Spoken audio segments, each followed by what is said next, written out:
유흥식 추기경 접견 관련한 브리핑하겠습니다. 강유정 대변인입니다.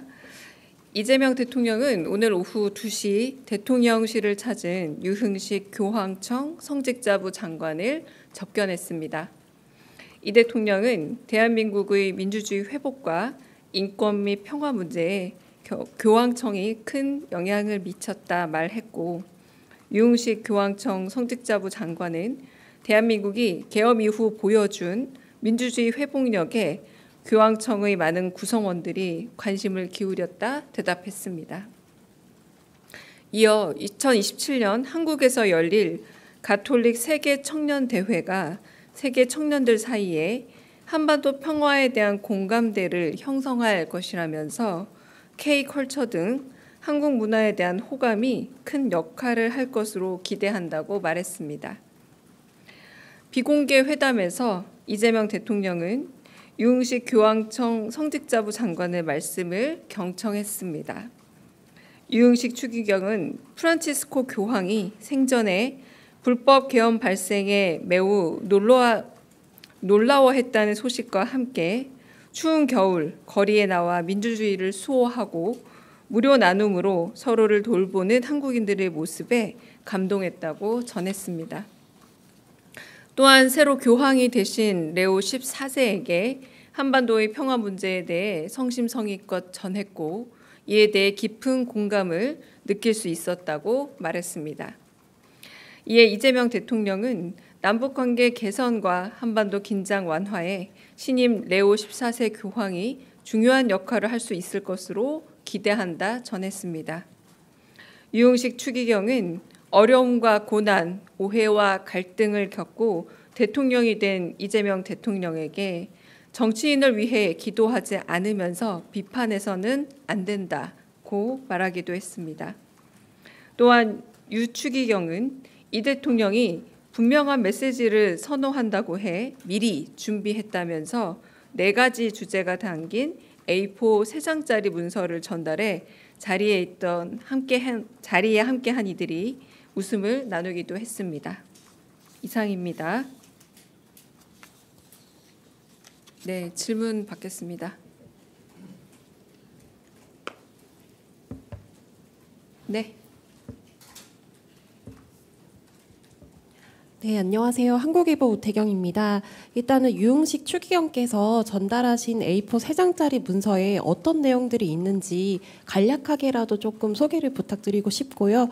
또 유흥식 추기경께서 그 교황청 방문 그리고 교황 면담을 이제 대통령께 조금 건의드린 걸로 아는데, 이와 관련해서는 좀 앞으로 추진이 어떻게 될 것 같은지 말씀 좀 부탁드리겠습니다. 네, 제가 정확히 기억은 안 납니다만 지금 브리핑에서 말씀드렸던 그 레오 14세에 대한 뭐 소개도 있고, 그리고 그 가톨릭 대회에 대한 설명도 있고, 거의 제가 다 말씀드린 내용이라고 보시면 될 것 같습니다. 그런데 이재명 대통령께서 이렇게 선명한 메시지 전달을 선호하신다라는 말씀에 말씀할 내용을 이렇게 미리 A4 용지에 담아왔다라는 말라고 보시면 될 것 같고요.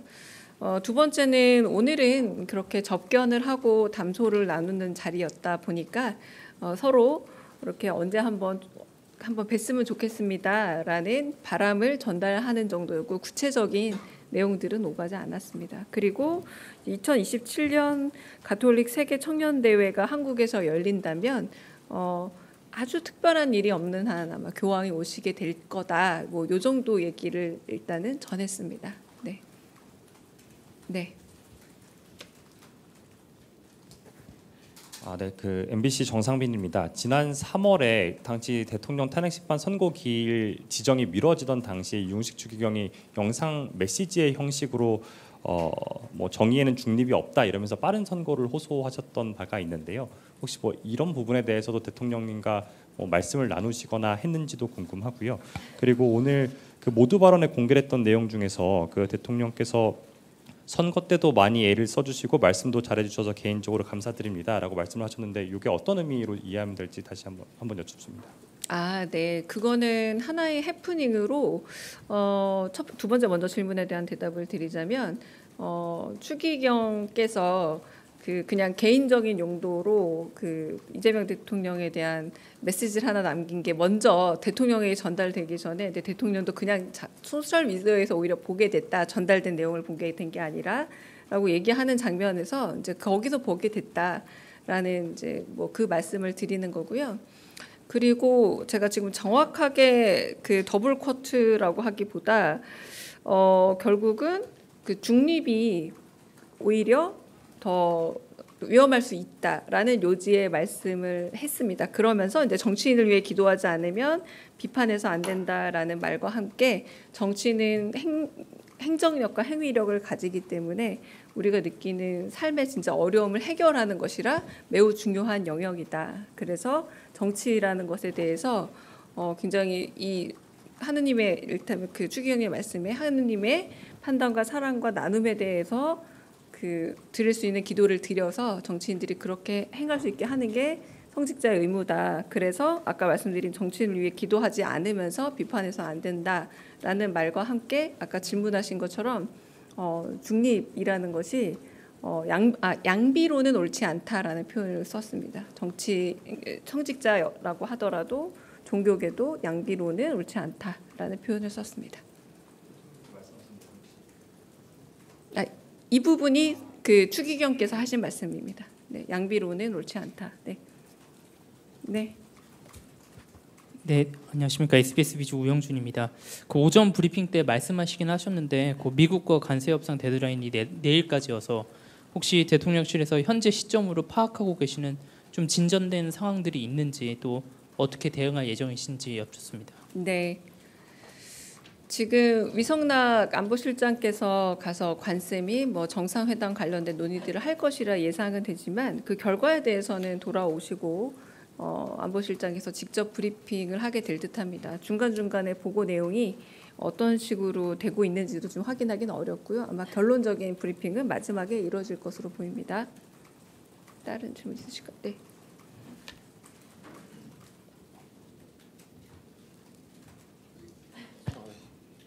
안녕하세요. 저 KBS 방준원입니다. 표류 북한 주민 6명 뭐 북한 응답 여부와 관계없이 이르면 이번 주 안에 소환할 수도 있다는 기사가 나왔었는데 혹시 대통령께서 관련 보고를 받으셨는지 아니면 또 혹시 관련해서 별도 입장이 있으신지 궁금합니다. 네, 그 보고는 받으셨고요. 그리고 뭐 기사도 이미 실려 있는데 다만 아쉬운 것은 지금 그 송환이 되기 전에 기사가 나온 부분은 좀 약간 아쉽다라고 표현할 수 있을 것 같아요. 개인적으로.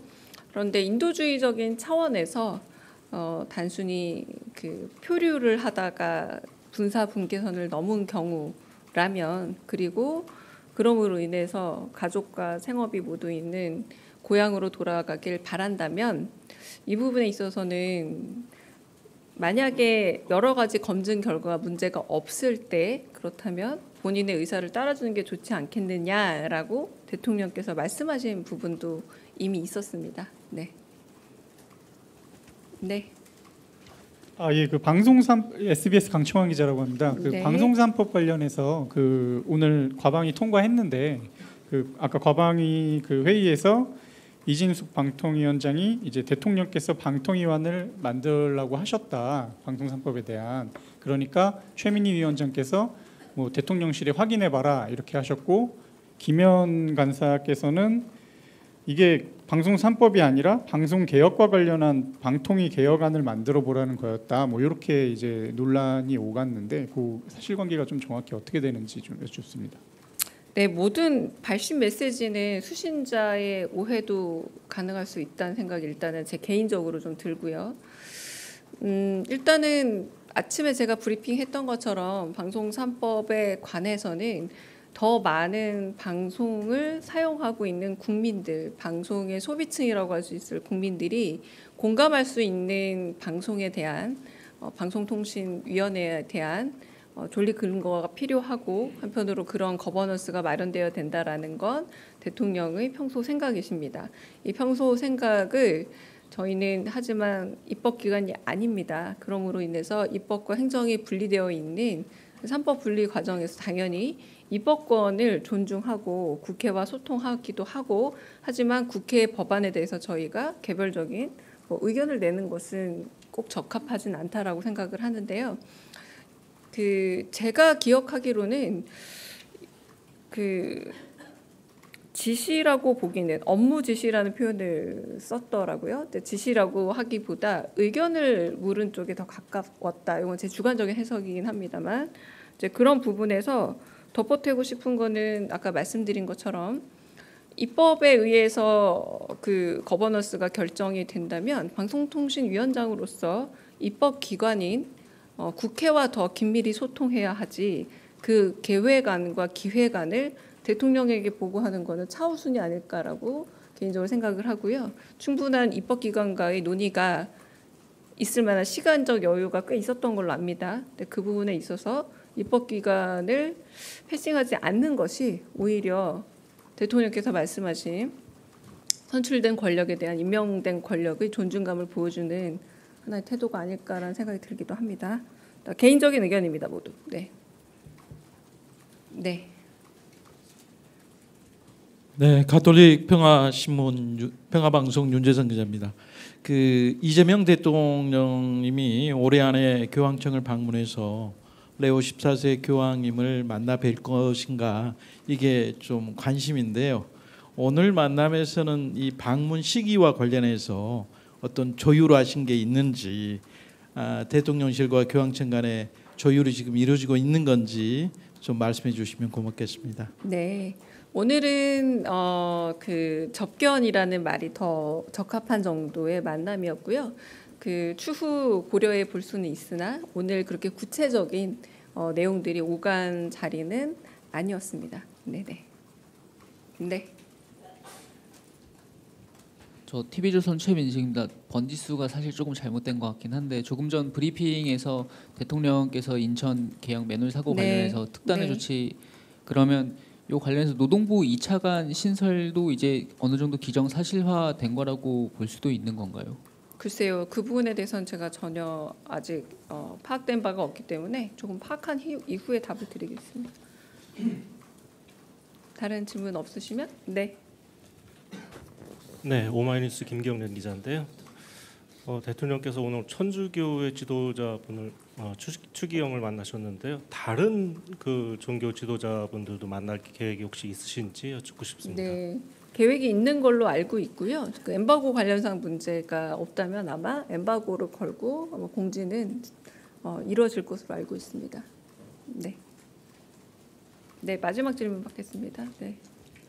한국경제신문 김형규 기자입니다. 계양구 맨홀 사고 관련해서 SPC 사례도 언급을 하시면서 특단의 조치 말씀을 하셨는데요.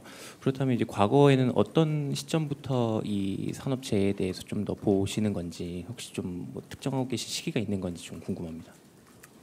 과거 사회 이거는 사실은 예방적 조치에 대한 강조라고 보시면 되겠습니다.